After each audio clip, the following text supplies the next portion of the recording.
Sompa yɛda asɛm akɔ aba afi nanam kwa mu kwa na ne yɛde adwenkyɛ no nsusuɛ no abiabia hɔ no baabi a wɔ bia no yɛbɛkenkae ɛde ama YouTube yɛ Sompa TV Ghana o subscribe na de adwenkyɛ no nsusuɛ no atoto no yɛgu so yɛbɛkasɛ ndi ama mo no yɛbɛkenkae ɛde ama mo yɛka mo sɛ kaseɛ every 93.1 FM so Sompa no ɛbɛbɔ mfumpa no atwa pesa dada no ho akɔfa Sompa 98.9 FM so ɛwɔ sunyae ɛne ne mpɔtamu abusua yɛne ayɛ soma nwumre nana yɛwbo amale bia boga mene wahene ni ama kranchi adazoa sofumami premaini kasie ponu enie mampanyini na narudan kwa kufuado commander in chief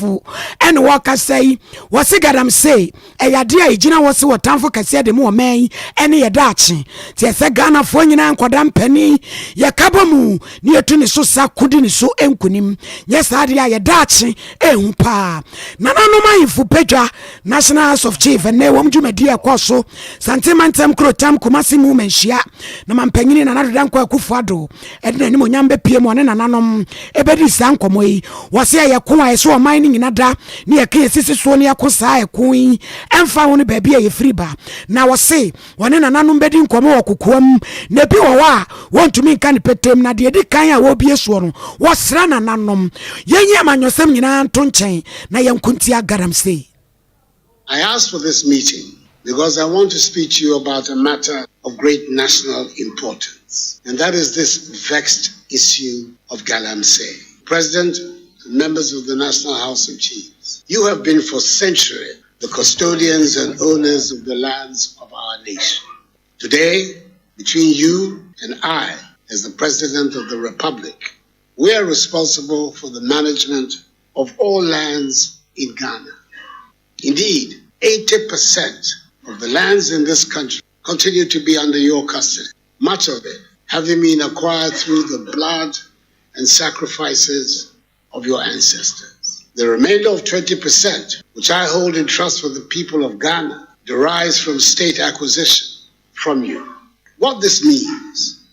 is that ultimately, the welfare of the state of the lands is our joint responsibility. Although by statute, the minerals in the soil belong to the president in trust for the people. Historically, we discharge that responsibility well. Even though for centuries we have been a mining nation, mining did not pose a threat to the health of our environment and water bodies. The rules that you put in place for mining ensure that the sanctity of our lands remained intact and our water bodies remained unpolluted. Tragically, in the modern era, that is no longer the case. And that is why I've come to you today to talk about how together we can repair this dramatic situation. Since I took office on 7th January 2017, nearly 6 years ago, I have made it a central feature of my presidency to lead in the efforts to rid our country of this madness, which we all now call Galamsey. Indeed, it was an important aspect of my inaugural address of that day. It has not been easy, it has not been popular, and we have not got the immediate results that I was looking for. Indeed, in the last elections of 2020, my stance on the issue cost my party and I significant losses in the mining community. It turned out that my statement that I was putting my presidency on the line in the fight against Galamsey was neither bombast nor recklessness. It was the simple truth. We have tried many initiatives, including that of the community mining scheme and the establishment of a new legal regime for dealing with the perpetrators of this phenomenon, which has imposed severe sanctions on those Ghanaians and foreigners convicted of illegal mining still have not won the fight. It is obvious that if we are to win the fight, you and I have to take the lead to collaborate closely to do so. And that is why I'm here today. After our meeting, I'll also be meeting with the other half of local government, the metropolitan, municipal, and district chief executives, in the 90 metropolitan, municipal, and district areas. Mampanyini na narudan Dankwa Kufuado. Now we are here na National House of Chiefs. Penny power that one man wajia owo ya ujebi. So then anutu mu bi se nukrenie na nanu mbekuta wo mutu mimu na wo nyina akabo mu aboa me yetu sa wo hawi before bronsam gadam say yase san se eyade a say niema ya yanhwe ye be se nipa nyina dade aka ho. Indeed, Nananum are very much concerned about the negative effects of the war on African economies. Nananum would like to call on Russia and Ukraine, and indeed the civilized world, to cease fire and instead adopt the use of diplomatic procedures to settle their differences. Moreover, Nananum express our appreciation to you for successfully representing the chiefs and people of Ghana on Monday, 19 September 2022 at the burial ceremony of the late Queen Elizabeth of England, the late Queen Elizabeth II. Mr. President, in May 2022, the Honorable Minister for Energy, Dr. Matthew Opoku Prempeh, met with members of the House and the National Queen Mothers Association of Ghana here to discuss the National Energy Transition Plan, where the government of Ghana is trying to achieve net zero emission of fossil fuel and other toxic substances released into the atmosphere that gradually destroy the ozone layer. Indeed, Nananum are solidly behind your government in taking pragmatic measures to successfully transit from the burning of fossil fuel to the use of renewable and cleaner energy. Mr. President, your relentless war waged against forest degradation and illegal mining in Ghana is of great importance to Ghanaians, especially we the chiefs.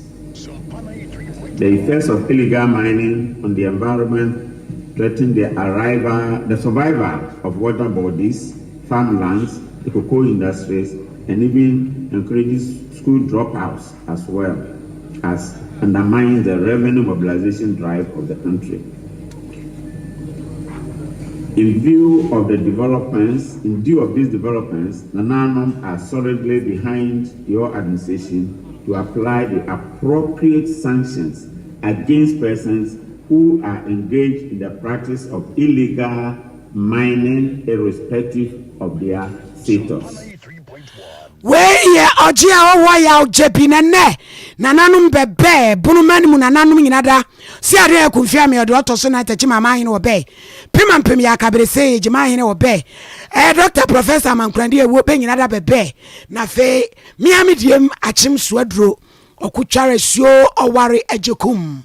be nyina bebe Also for man pedina na do dan kwaku fado amanansoa emro ne nananum wieye e National House of Chiefs o matena ya e wo eye mansia himfie jesa himboboa no hono a mamenka ne sa ene ne owo so se okọ Golden Tulip ne ya sese din abe Lancaster Hotel na ne MMDC sa wasama wonum ene regional ministers be numu a wasama wo so omra na wo meche ne senti a wo matena ho amagalamse fo sensuo sase ensen fudia enne yetuonum yekoko nyina ate asimu a enne yese pause apiepie mu a European Union mpanimfo boye kokosese yenyine ya yekoko wo muntobio mampani na nadu dan kwa kufa the catch DCs no premfa se wa wantima wuro wonsa ama wonsa wanfi awo galamse hu no wonpa na asem bia ena onye na dwere so obebo bia kata bibia so awo DCs no womo eko a efiri na ekomo ba be hwaye awo galamse hu wo so mu sinanam awo enkrase ene apapa memo wonsensemo na koba ne sei samu si manam no mema swai ko awo galamse hu na momote wono mo a mo na mo kwa akodi gala akwakọ pesika de agumo botum mampani se dimpo no aye yefiri na ko DC bia wantima wuro wonsa ama wonsa wanfi awo galamse hu no ene enye obi na kumantwi bosi akono a no ni ti kwaje akyerema. It cannot be that the president at the national level is waging a war against Galamsey and you at the local level, my representatives, are compromising that fight. That cannot work. I'm not here to threaten anybody, but I want you to know that this is a struggle that I take very seriously, and I will not be in a position to protect anybody against whom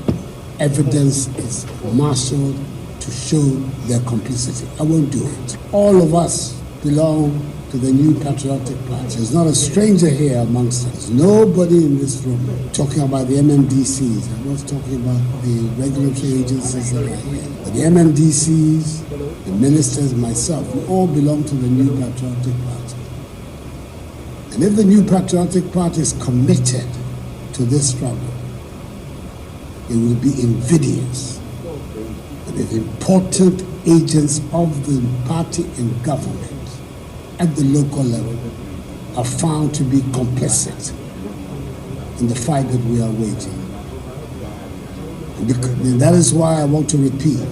I am not in a position to protect anybody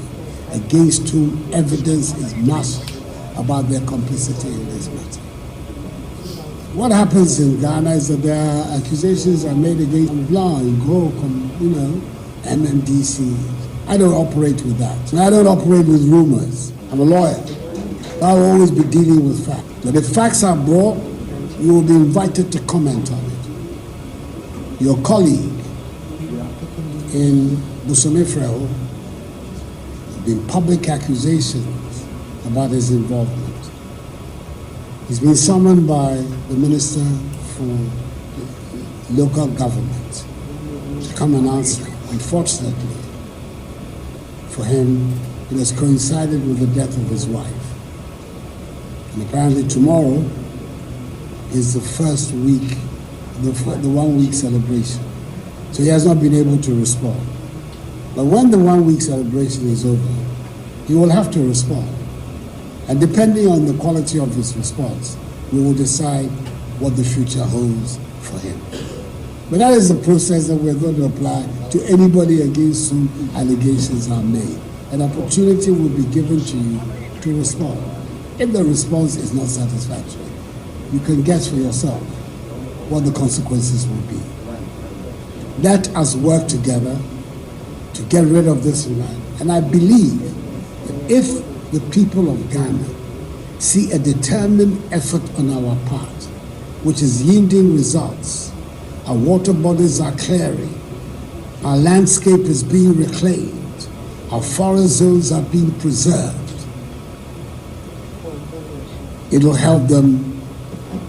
enable us do what? Break the 8. abusuafo nti wura da ne wura no ana sɛ no ɔmampani na nadodan kwakufo de ne yɛte ne nka ne weyɛ mmra ne DC sinyuno ne omusiaye ɛwɔ Lancaster Hotel no de sansami tudwa wɔkyɛ sɛ bosomefrɛ ho abankrate pani yɛ adanso no kra de so afo hwenkrase ne apapa mamu nsensem so asama no so ɔmmra no mayi ne ho ano ɛwɔ ahimam no wɔse de yirawu Yakopɔn yɛ adom a ɛkyerɛ no odi na wɔtweda no di na wɔtweda ne wie sɛ kridi mu a wɔmmra no mayi ne ho ano wɔ mpanimfo anim na so anya asɛmpa bi anka nkyɛ mpanimfo a wɔma pɛ bibi di ayɛ no na no akyɛ no ɔsoafo a wɔhwɛ nkrase ne apapa mamu nsensem so yɛwura dankwaku boche ɛsoso kyerɛkyerɛ mansini ahodoɔ a ɛwɔ Ghana ha yɛdi galamsey ɛne hyɛ a wɔmo hyɛ DCs nanim sɛ wɔmo de report ba bɛto wɔn anim na wɔn ho kwane a wɔmo ɛde bɛfa so sɛ mansini ahodoɔ bɛ aduɔkono 90 ɛna ɛwɔ Ghana ha yɛdi galamsey wɔ mu. We have Eastern 13, Savannah 2, Upper West 6, Northeast 2, Upper East 8, Central 6, Western North 8, Western Region 15. I have 4 districts, bottom 4 districts, Ashanti 23. Mr. President, we have asked MMDCs to give us communities within their districts where galamsey is endemic. And they are supposed to give us reports, the activities, and what they, as MMDCs, what they are doing there. So we started this exercise, and Mr. President, I have here reports of the MMDCs as to what is going on in their districts and what they've done about it. So it will form a very strong basis for our discussion with them this afternoon during the closed session. But it's important that we have also taken it seriously Even when we get videos on social media, we call them and ask them immediately to give us a report as to what is happening in their district. I can make reference to the one that happened in Duaboso, where you could find Galamsey in the streets of a town called Elugu. So we immediately called the NBC and asked him to give us a report by close-up. Mr. President, I want to just read a report of Galamsey activity at Elugu community in the Duaboso district of the Western region. I, Honorable Godfrey Kabanaji, can say without any fear of contradiction that I have never engaged in any illegal mining activity properly called Galamsey. As the president representative in the district, I owe it a duty to protect and preserve the resources within my jurisdiction. Indeed, the President of the Republic of Ghana, His Excellency Nana Akufo-Addo, has made it clear to his appointees to support the fight against illegal mining. Therefore, as the head of the district, I would like to make the President's commitment a reality. Then he goes on to tell us what happened, the actions he's taking. Abusafo nti we so afo we nkrase ni apapa memo hu nsensem so no akona sa so emrase adwane a owo mrase adwafie ma de so mo okre abaton peso so we pemantemo yera dan kwaku botwe ene yete ne nka no a kwasi bone ka ne se no ma statistics no mensini hodo mantam biemu dodo aye no hono mo ene wo chese disease no omo hwe omanim se ne kwasi bone ka ne se report no omde ba betu wo manim na wiase nyina yes wo ya yebo acheche fabaso World Teachers Day and I'm so mama mpani abedi akire sremu sejata Dr. Alhaji Mamadou Bawumia and waka say na wase aban na nitua enkodin acheche fo o mayimu wo mo ko boa ama enwomesua tumi afantoma pa bi efra nam so mesika sam so atumi apeja enunti aban no wo yedi obetumi bia so be ma enwomesua emu adawo enso edi ama wonom ne akade a wode beye adwuma no nyina temale ena na mampani abedi ache Dr. Alhaji Mamadou Bawumia na wo ginemu a na wone acheche fo yi ebo sa enkomo yi. The World Teachers Day presents us an opportunity to put a spotlight on critical responsibility our teachers bear in ensuring that our children enjoy the right quality education. I'm always fascinated by the NAT slogan that says, and I quote, "If you can read this, thank a teacher," end quote. Indeed,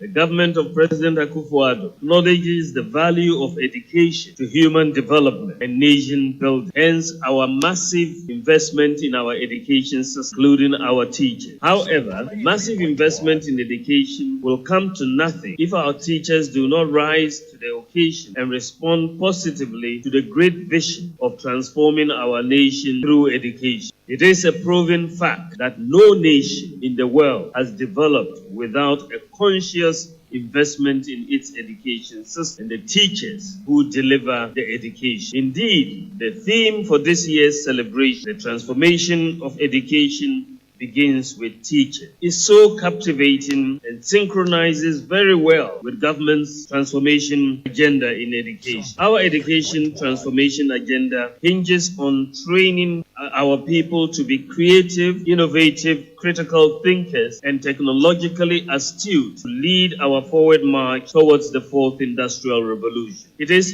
in the light of this that the government has introduced the standard-based curriculum that focuses on the 4R, reading, writing, arithmetic, and creativity, which will lead to the 21st century skills of critical thinking, innovation, collaboration, communication, and problem solving. The intentional and focused attention on science, technology, engineering, and mathematics STEM education is to equip our people to compete favorably in the world of technology and artificial intelligence. This is what will make our growing youthful population employable. This is what will make them entrepreneurial. And this is what will boost industrialization under the One District, One Factory and other initiatives. Government is convinced that the education transformation agenda can only be a success if no person of school-going age is left behind. We cannot afford to allow costs to deny any Ghanaian child the right to education. Thus far, the introduction of the free senior high school education system the past 5 years has increased enrollment by 50%. Mampanyina bedi eche Dr. Alhaji Mamadou Paumia sremu stage atabe mabwada no watoato asoa wakasa se STEM school ye nei na pen dia bei ni nyina ye kwampa ye nam so se nwumasua be nika na yakono o man no mu na Vice President Dr. Alhaji Mamadou Paumia na no si ya no ba pani a woda Jackson College of Education na ano ora yire Theodosia Jackson so no wo srese be bi o man Ghana ye gina sese no ebesa fatase ya chechefo no a omoche manade Yesu mamede se Mary o papa de se Joseph ya ono wo he Bethlehem A for apple, B for sipo ni ade ni nyina no ye be bo wonu mabaso ni ama wonu mu mo evisa akesefo a ene e bo mu di wo mamu nyina why na betena se akase one for cheche ni nsam ansa na oba bedru babi a wadrui ena teacher for the ya ena oru ayire eye Theodosia Jackson Sompa FM nsam twefo penspedu kata remrantie eja wa kwa ya rempemasi edu a onwomasi wo nsensem no ye bo pini no se ye ne kwa akodi nkomo ena o chesa chechefo ye momammo ye nhye wo mo a kenye so man ye duru se yi no nokreni oman bia eye die gina akire besi abofra ketwa kura owo de ke no obi na ekire nade se obeye doctor se obeye lawyer se obeye teacher adwuma bia obepam ade obeye tailor ni nyina obi na de nimde no ma enti akyerɛkyerɛfo hu nya ewo wiase ti se ya akyerɛkyerɛfo no ya nya yadwuma yi a na o ma ne ye di ni hwamo se me esese be kyerɛ de na obi beye doctor na man kyerɛ na de yie na obeye doctor na obekum nipa se me kyerɛ obi ade na obeye architect obesisi adan maye na man kyerɛ na de yie a edan no bebu abekum nipa se afuo ye agric ena man kyerɛ obi ya enkoso wo man mu tidie koso bia no ejina kyerɛkyerɛfo so mi gina nuanom akyerɛkyerɛfo nyina na mu eka se onyame onhyira mu me ya pon adwuma no mi gina ya na mu ka kyerɛ mu a muguso ye adwuma no se montintim monhihim adwuma no enhyira wom mi namba bia wo kyerɛ made na me high school na me university wo kyerɛ made me ye lawyer na mi tia ye kokro adwuma no ye na wo ye ne yi a eso apapa enhyira susu wom ni America no se de se ye kan nyina no so ebi di dwuma de yi di abro ye be ka se fie bia mensa wom mesre se wo ye okyerɛkyerɛfo de bi mu de ya ene se bi wo kora ne ye to nkwada bi mo na wo ye de nkwada hye wo nsa na wo bɔ wo matodwe enye hyira mfa ma wo ba wo be ye ne sa obi di ne ba bro se kyerɛ ne nyansa kyerɛ na de na onkonkan na wo mia no tofe enye mo am yesa no mo good honorable work ya dwuma ne ya nwonyam adwuma mo sai nimdi a ewe sa adwuma no emayi bi so ye nkontem ne ye de nam ye kodi ye dwawie afa ni ye ba school mesrem na ye bukompa titi no won a na wo mo kyerɛ de no wo mo ede wo mo panyina wuram enanso akoye se mepe adwuma ena manya adwuma se be yo kyerɛkyerɛfo I was on for way about Penny Awada Jackson College of Education and no Mame Theodosia Jackson any attaining kano. Kwa edom ketwa no afam wa sikasem ntoto ye no pani ba kwa wogina mu ni onimonyafo kasa atofa sen adwuma ko enya ne siem emra sebedwani wono no wakasa yi wose ebraso se na nanom esode no party a esuodu akoko no price yesese ye de tono e pie montren so wose ache amakuafo ya atwen mabamubu okura nso yaba nanso apan ne de America dollar se wapepepe ba kwa chiri pom yensa de amagana koko bodo so amfanto koko 2022-2023 koko crop season nanso nananom nyante price no ni ahwe ne ye dia ene etonso be sa hanum no wo metumi dia fankuntrance dia ko Cote d'Ivoire akoton organized a cocoa day that was poorly attended. farmers and stakeholders in the cocoa industry are left in suspense about the price. We wish to send a loud and clear message to this government that cocoa farmers are fed up and demand their cocoa prices now. The suspense cannot continue. In fact, the uncertainties is getting very worrying. But let me say that after these uncertainties, government should not announce any price below 1,000 Ghana cedis per bag. In other words, 16,000 Ghana cedis per metric ton. Ghanaians are all witnesses to the historic depreciation of the Ghana cedis. In the year 2021-2022 crop season, Cocoa Board used an exchange rate of 6 cedis to $1. We wish to remind them that the dollar is now trading at more than 10 cedis 50 pesos per dollar. Even at the dollar equivalent price, farmers and all stakeholders, including the LBCs, licensed buying companies, and hauliers, should receive higher prices and margins. It will surprise you to note that on Friday, 30th September 2022, our neighboring country, the Ivory Coast, announced a price of 900 CFA, which is equivalent to 852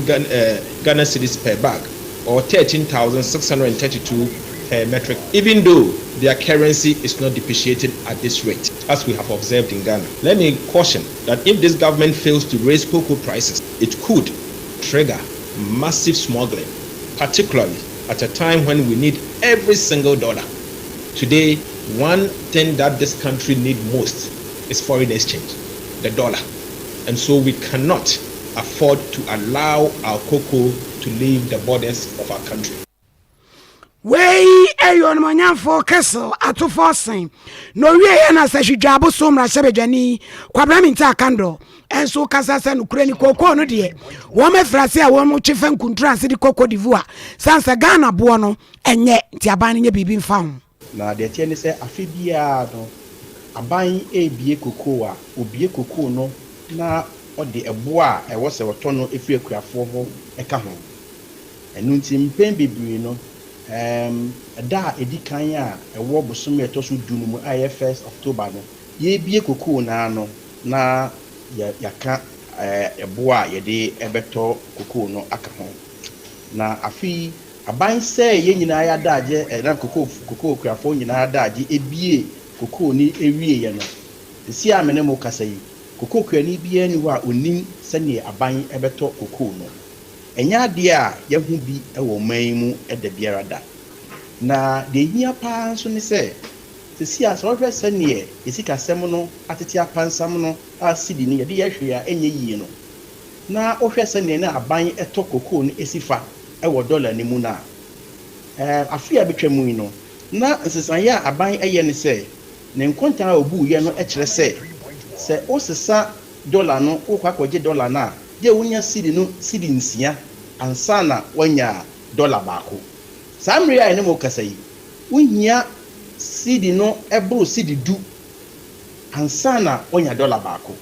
enu nti no de eka ne se woya sa nkontan na aban antwa kra no e so otimi tua beye 1,000 Ghana cedis for 1 bag of cocoa ndi ehwe anim se aban ebeto koko buomu akosoro se ankoba ne saade a na aban ene koko akuafo no ene ni yi kra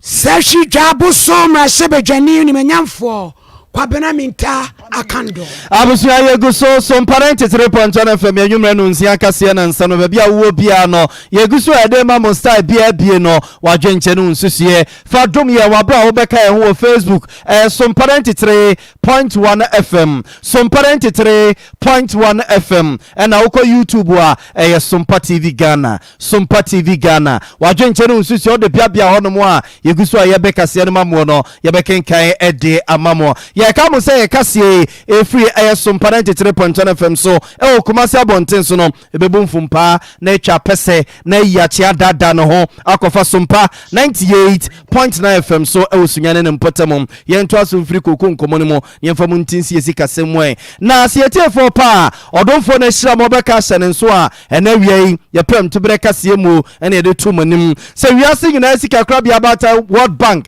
e de aba betudwa so my Ghana yeka eso si ye japade e ti se kobase bia Ghana ye japade se bia ohinini koso sumua kukua asante ebu Benedict Bruta Brightentwi ye kom nyina bom ni akoton mo de abeti o my Ghana ka nya de ebetimi ate amana yeye enti o my Ghana de chese ka adokuru ye nya asem ketwa saabo esusu ye bra ya je atum se ne mankoye anu nti kosi broni ya fechire gongo na boboa no ene yakwa akogina ye hwe ne mu se ode IMF eba beso ya sinum no ma yentutu ye de ama ya ma yesikasem egina brane ne ba seye no ena Sompa FM nsem 12 pence medu katare mrante momani tua se ye de asem ne basa no a ye fifi mu dudu mu baba mu wiemu a ekokosi asiansa na eja ya no pipiripi ye de bebo so a ye de akwa akoboso bi enu nti no opani prince obri ye bo a eye pani bi a wabini ye pa o sikasem enu ntutuyem wakase mpunu wakase nhye hye sikabon so a wote ye bo prini ne kodi nkomo se enti sansam wo ya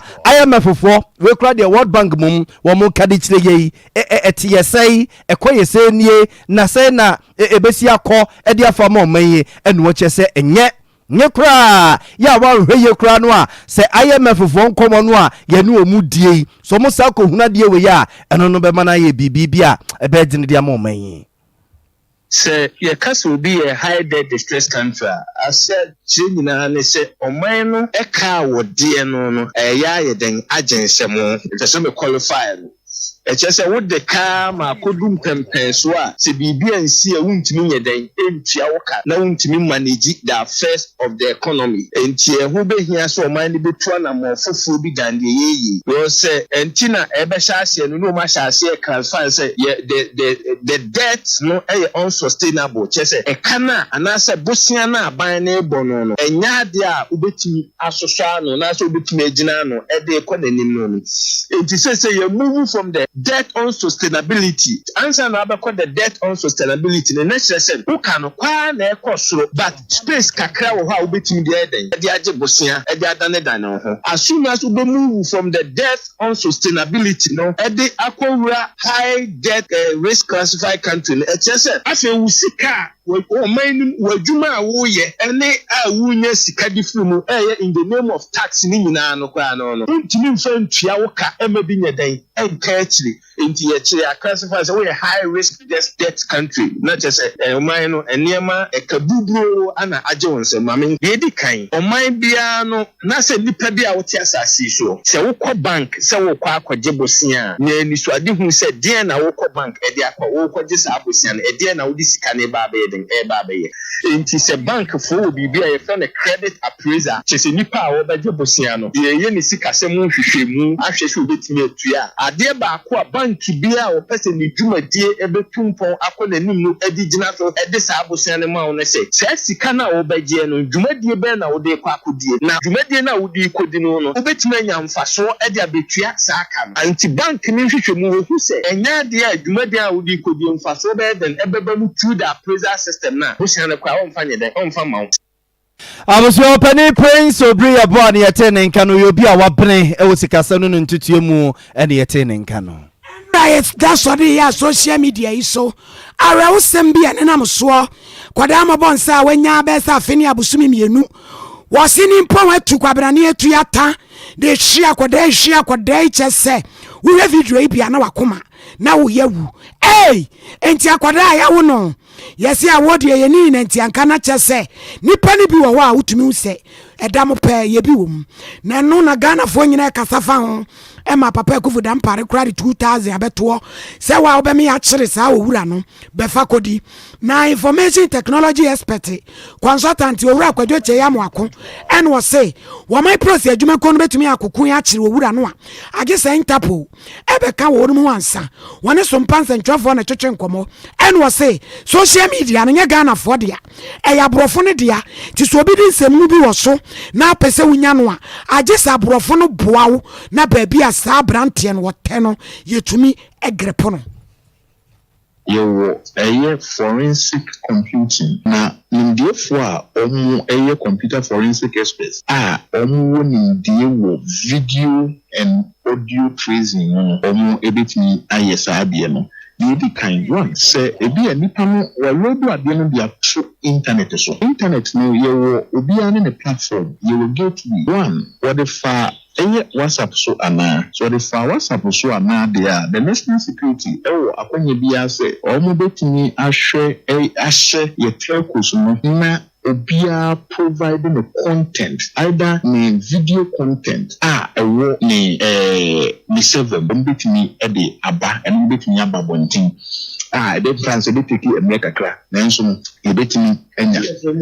e betiki America kra na nso e betimi enya no dan chen say what the far either social media ni social Facebook and say other platform na keka ho media na dey kra fi say yen control omu service na so ni control omu service na so nti na very difficult say e betimi etinye trace the original source of that particular content dey to so but I trust the national security and the cyber crime unity for them. And I say, almost share abonation fa abedini and suppose the national security.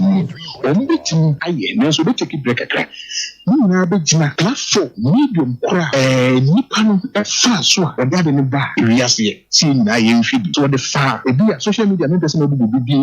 be so a no won kwan a ye fa so a ye betumi trace the source. Between but some percent ni conclude ni na say e possible say between nya actually omo this hard when hanase ni pako odi dwuma na e possible a between ayi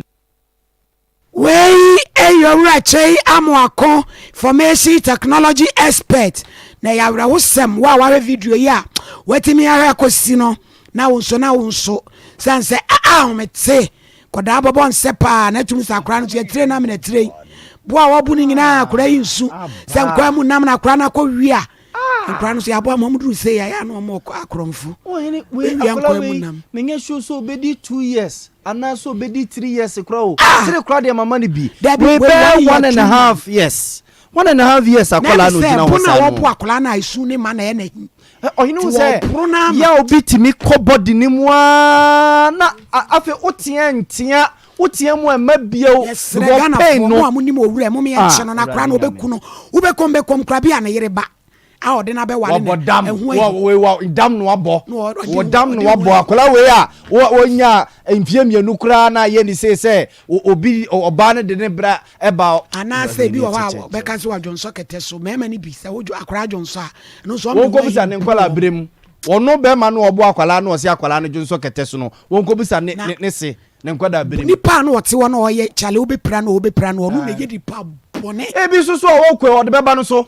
we akwafo sa na ogina ho sa no no de ede na mfanyem onu opra no e bia na office ho ne wode je no abusia for yen to so na yen fa mo office abodam sem no so na yen fa mo konsem fufuro mu abusia se ne mo kase ya cheche for mo charge o my Ghana yesu apa hodo mu nyina na charge ya second kon ya wo mo kukutua suei wo mo bufu afu nya asem ketwa wo mo ka che mampeni na do danko akufodo ye mampeni akufodo ye sa do prema be di president amana so yesia ene president ya wodie omosi mampeni na do danko akufodo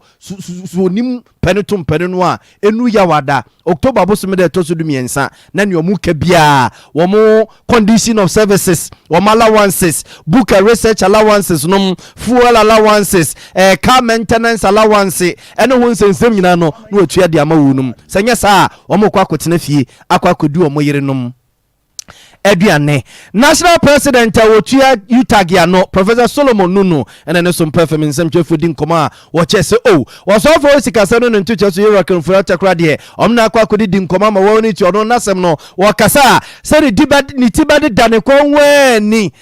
papai eni brisam no de azaya sa eni braba nsuo yiriku ye wo de azaya sa sikasa mi nkoye IMF ba wo de azaya sa anu chacheche fo ne chesaze ya na ayeye won kotu John kakra na se de wo mo ho akiri wunum say bia you can say and say be a far vehicle maintenance allowance and off campus allowance so no I quite ban say Ministry of Finance and then try to be about here or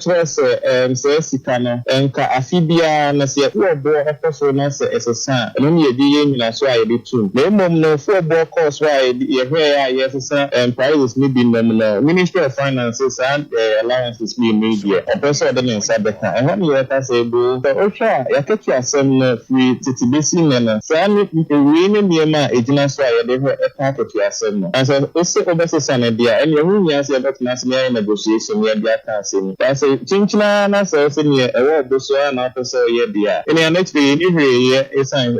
person say ye bet ye na yes you monte so aka na obi atene ye so o hwa that allowance ye ka ho asemi o be hwa campaign for atena asenfie bi atwam na ehwe ehu say o bo de ekoso etimi so temo for enti ye de no be hwa ne de apa bi sa allowance ya nke no be bo apa em ye nyina ye gitu na ye dia ye man fi bebre ni for over 10 years eno an ye dia ye adwuma enti ni akoma ba say adan ka say de bi eno de me fa nya adwuma bi na eno na me nyina adwuma ye na enti ube mu a nhihye bebre gu apono so anka aban bi bi so no aye na fam bia nka sa ni ma de strike e be nkoni nyina so betwa ban pi na akwa ba me say aban na person sesa ni ma wa bra fa na kwan so pi ya yita da strike na yita kwa na ko me na afi we pe na asema akotwe France ni anda na enye yita kwa na fa na ho me di eduma ni bia public university na that means so affect for any time nkene na kwa ba na so ya sha se council no na be na wotwi ni enu no so a eka se ene yemba na efa yantuma me bon mu biem se ne be ya ibetimi akasa se ni na ewie pe but think as we ni na nhema ya ni na obi asa agesi enya Minister of Finance we dem bono enti se no ye twen na ye Ministry of Finance e fatra yen so say yen twen to see efiada na womo ne IMF ye adwuma bi no mu wi a eno next no mbetimi am ye sinkonya me akasa enti ye se inde ho sa bia ye mo na wotwe de eno de bebre kwan bebre we ma e sa ban ni timi he na to me na bi se ne be ya ye tie na ye kan for components and the nasa Antiwaya President of the University Teachers Association of Ghana, Trinity Afro say Utagiano, Professor Solomon Nunu. And it is Yamanyoku Guswada, one of branch elections. Now go PM with Vivi Mantemwa. Nipebi Susu Savete Committee, no. I am Mway, one of Frimono, woman Yabri, papa. Now what 21 started Cherojum Trenia, with Jinamuma Disho Vivi Mantem. And none am so my lawyer Enoch Kenneth Ado. Yo, ye Vivi Mantem, Ujum Trinity man, it is Yamanyoku. And so Cassa say, Nan walk where you be a Frimono, fast wobbing, and Wubina. My interest on your one. Some interest woman. Jamaica regional executives were here the mother or ye. On one who my uncle for former appointees. On one year rely upon them. Namin Kobio, Nama interest in on your mind. I mean, my interest in the executives now you might 2024 when we win the election 2020. The constituency behind where more special interest. On what would you be in one minimum? Oh, we no one will contest elections behind one minimum. On one will contest elections where on one vet one more disqualify one and on one disqualify. Be apart from constituency chairman. I want the meeting or had the beara. Apart from that, na me interest be him there them constituency chairman and secretary want to abaman azmaza kwan biara dun aza wo ye on wa appear before obabechiam obi sansem akodo me yedin kom me nko dem ho na me nkaka nkyere wo there one year them because I have an interest. I don't have control over them.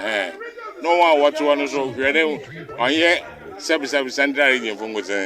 Obi fi Accra or Kahon, Obi fi Accra Kahon represent Accra national. Into on yada emimu interest, I'm a catcher. The more being one disqualified and I'm one disqualified. All right, Katie Ado. Na yenu abema Eric Annan. Na wojumedie no wase pese ne bon komoti awa. Hello Ajanan. Oinini. Otenden. Raminadom. Chamfoni kakra kire de ne koso ankasa ewo. Medasema etiefo a ene nwumre omaso egu Sompa FM so emfa emepiem fifi mantema hinkro Cape Coast na se ne nyina enimsem ese MPP amanyoko no omo ehwe na omo atoto nyoma aya ahomboa etimi eyi omo kandifo na ma 2024 general elections no betimi akoso no motimi ahwe ejina amanyoko no anemu na bibia etimi akokama na omo ahwe se omo ebetimi win elections na no omotimi ahwe ato abe eyi omo elections omo branch executives anso ana ade omo ahwe na constituency de no koso constituency de omo ahwe etimi aye documentations aye filing aye bibia vetting etimi akoso na vetting echi no na ade a mpemfo no bi wo ho a party no echi mo omo mfe no esusa ne saso nti omotimi hwe ehwe ha omo amekere omo ahwe disqualify omo na ade a party no hihye mu no omo aya ato hono se omo ma disqualify omo bia no metimi ara file appeal na omo etimi e dia bar region na omo etimi ara se nokre ese disqualify omo disqualify bia e kama na no na ya de omo sha se da no jode Monday a medimani edi ekira na Monday ne bibia akoso jojo benada no bibia akoso jojo na momo enne no peni be sanse ohini ni nyasem keto akwa ne wukue no NDC mpemfo no bia omuchema woman mpemfo etimi ahwe apa omo se omo ntena omo ne somechire committee a ya pa omo a opanyin a obebepie mu to mfimfim antem a enka ne bi no no NDC fo no omo chairman and ni ene lawyer Samuel Edu Yebo a ono ene da sa bejokoi ano no kama ese katasumo mu aso ene katahye bi ekoso na obebepie mu ya de a ohwe constituencies numbia omo enya menasepo efa committee no ho a ya de a assistant central for ka ho sanso ana commended na egwafo abem for ka sanso ana abra asebu kwaman kese for omonso e ka ho na obebepie mu e wo ha no manya asem keto akran nkanka abra asebu kwaman kese for AK4 no omo ana ya de amenasepo a ekro mo na enya asem keto akran sanso omu chirema incumbent and prempre no no ana e chairman e wo AK ho no ya de a ne nyuma enhye danso ne din no ene kojo akon no mo chirema kojo akon ne kama say as wato sa committee for wato munsem kakra mu chirema ade a 15,000 Ghana cedis and they 15,000 Ghana cedis mom na yan quantity 150 million and wa hedi ama committee na nam sa ayo so no ade a openya ne din investment kumsina omo hwese nka oma metu no asa omo ye katasumo mu aso bi ye ehwan be me yefi agonu mo wa bra menka say omo eni no endi ne ye na owura kumsin ya akra me kana asemi enam party enyoma so dano Saturday ya no owura ne mprempren no ade a obi be kasa wa disable poto kasa me be kasa wa disable essence ne oba no oti hwe mu ni nyina ene se omu chirema oto ne ka mu kra na ade a otimi ibuhwe ya omudi ne kokopie mu ayaresa bia omu chirema ne kneecap no eno etimi ase adodo na chiremu ese akoye huhu mu nsem na kama ese party no mpemfo no bi ya ma party no enyoma ase essence se ohwe na oba be pie mu wo ha no mo a ade a oman yi mu no yenyina anase NDC amanyoko ne hwe ese on betimi age power no e de free MPP for nsem ne mom no se oman mbie eyesa omo branch ene constituency elections we omo na omo underground na nkombehwe ama bibia timi akoso omo mbiem na so bia entimi anko file anto gina se yanto ne so aba kame ayese menase pon beba sanse dodo na akra chiremu a yema Ghana man panyi dada mahama ohwe no nto na adwene mesanse se oha no ho na so saba begina afi mienu ede ni mechire 2024 elections na kame ayese scan obetu go be ha no ho sanse mpinfo a omo ewo mfifi mantem anum no omo enhye da mboa dwumadie no kra obe piem mfifi mantem a omo eti committee no eso omo hwese bibia be kama no omo enhye da emmoa dwuma no dwuma no enkoso nti no obe piem a hini ni enya asem keto akwa anum a dodo na achi mo omo ko youth Eric ye omo ko hini ni yo area why ade pa why ade papa mfoni a watwa no so na ani so ye kre ye beda asene ade wasia o chena ye bibi foforo so a ye beba wate mate ohene ni na me show and show so my ye nua be ma Eric Anan fifi mantem na mane wo atodi amaye no the Mwandisi Amanyuku na tena yena Ira Johnson esedu nketi asosi church for penny demandisi Amanyuku no ewo mayimo na ene some performance mchefo ya morning show ade ache bia dwumedi o mahene yedubu achetena se na o mawiase nyina ache Sompa 93.1 FM so ene Sompa TV so ene on general esedu nketi ekwa kwede nkomo sekedumpe nu obusa ne seseke akwa ya ake oba yesi ena general secretary ase wonsa nkobio na national chairman wani di echire no kresa eno Johnson esedu nketi echire se kwambia so sendisi Amanyuku no bia nkrata mutu onom se omo pedi bread die wo party num omo nkofa nkrata obesa akwa bio no okofa wia ene be kire se general secretary no obesa akwa bio anase national chairman eno obekọ no ne nyina ye nkrata no ofa wia no bisi gina ye general secretary akonya no me dia bobo mi nyina biem ta na me kire hello me ta se manager me say term we 4 years no so 4 years no so ebe so December NPA ko perform secretary men perform no be men perform na ni play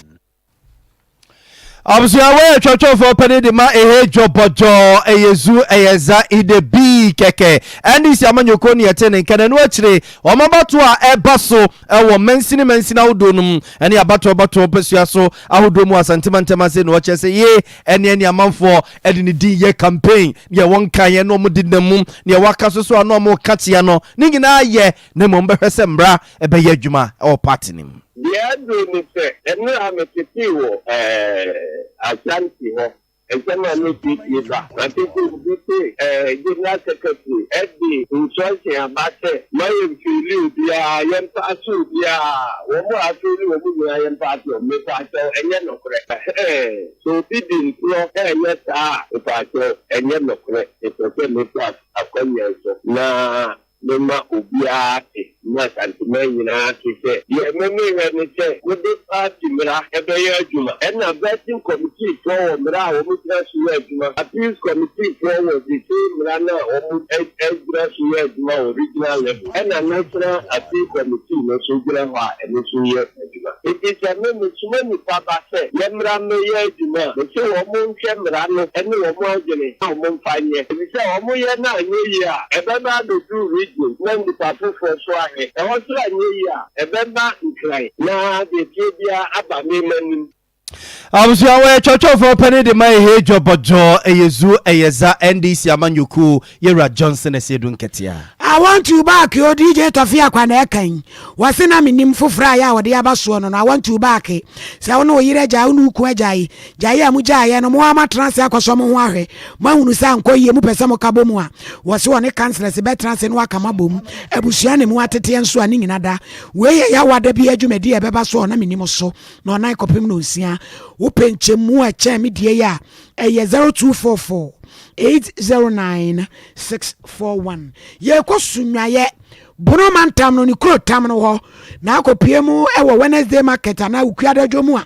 ya maame no adi dwa no kirem se duane ndie bi wo ho nanso ne bo na huri enti yento se de enche kura ya abrokwacha soafo beka se Ghana aduane abuo no na so mpasunwan yenuanom tisi mu kobusa mu a ene aduane aba so na ekwa akoto ne bo na peja womsi hyentiade ni nti ama ne ma ne bo ayeden bayire bag ya na nketon 600 Ghana cedis no ene 800 no womsi bode ne so abu pa eguo na so atofo emma bayire ba yoko fa ne bo ede no le fenso eburu no le fenso verse eje 1 million first na eje 500 isa koye 1 million isa nti ama bayire obeto ni 6 million say 8 million say 8 million to be wi atiti bibia wie no kra na nyinya no na bi obeton ye kra hwe ni so so adwuma de mu eden ma ede e be ne den adwuma so ye wo adwuma de ntimi nya isa na edin nem first we si waji aka 7 series say we ba ko 150 ni tono ede low 6 kan ni ho tilipa kro na ba beto na ese aye di amano obe ba beto obe bresa ansa na wanye sky de ba beto ma tini de baro ni etwa yan se ne boto baro na afi no etwa 500 eso hwe ma metima ka se bibia boy de na kabanche lori fe ni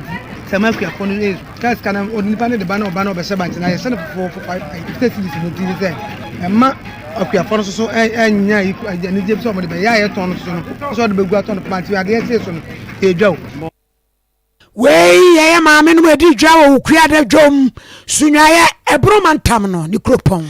so ya demu tu fa se be fo bia no hwe ne de ne de mo free bromantam no baba betwam kumase abonten so akwapu emantam na rehosem nkra emu oya Sompa FM nsem twefo baba beto apono so chese na nu nso ye tutoi yesi nsuo donsu densu ejiri ama echiafa amanfo dan so echiafa amanfo dem apepa amanfo dan ebi de adwiregu awe ya odo ani kokohwe a obeka se bi edi ntesu ne si dan nso nye ntesu blocks pa ene soromenti komu a enya asem ketwa si ene mo kase yesi nipa mpempem echiri mpempem nipa be 2600 ene echire ene o madege adwiregu a omunya babi mfo mutinto abaka chepeni owo New Jabenof abaton peso so ma mesi kone asante wone Sompa FM nsentwefo edi nkomo kakra ye kan se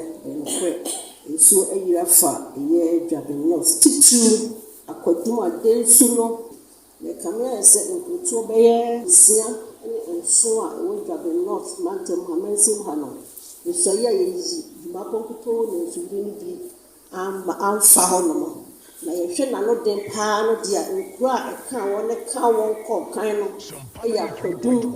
ene asokore pese mpo asokore die obi afi no kwa na oyese de zumuni ntim na hwe dom a ombo kan ye wo eye asokore na abu nipa apem ne ahenum eye akodum die no so apem ne ahanan na ombo kan ye ifie nso a abubu no ene die ne fa adwiregu no dodo ne kan a yese ahanu ene miensa na yehwe nipa dom a omho aka adwam ewo se atowenche memu na ye wonipa mako empim mienu ahansia ene de otwensia a mu ankon ne de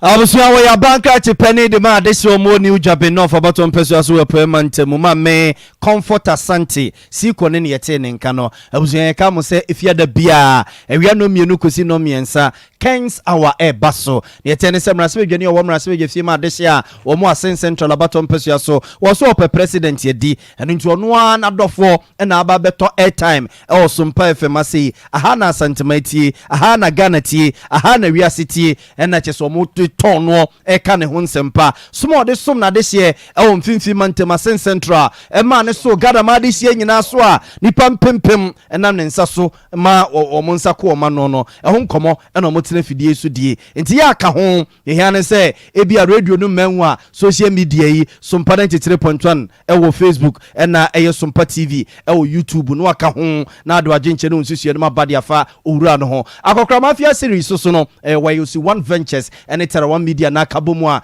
yede akokra mafia series ne ba eye wo mu a wo mado su ko sini twase a wo moti sini twam ene yede wo mu twa sa sini no efe papa ne fe to nkyene a wo se suade pinu a edi firim na den adisuanim ami firi we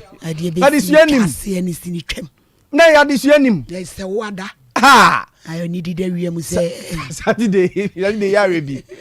ne fe nyasam getwa ne nyasam getwa kolegene wayosi ne eyi kokumanum nyina wowom I like it